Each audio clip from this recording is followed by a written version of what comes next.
Как твоя печень? Давай проверим. А ты сделай. А что я сделаю? Да, на самом деле смешного здесь мало. У этой женщины большие проблемы с печенью. Печень самая крупная железа у человека.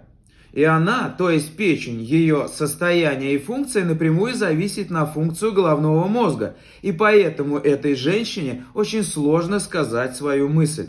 Я Сергей Пшиков, остеопат. Здесь все про здоровье. Подписывайся. Теперь давай проверим, как твоя печень. Вот вопросы, если ты хотя бы на один ответил «да», я думаю, тебе все стало ясно.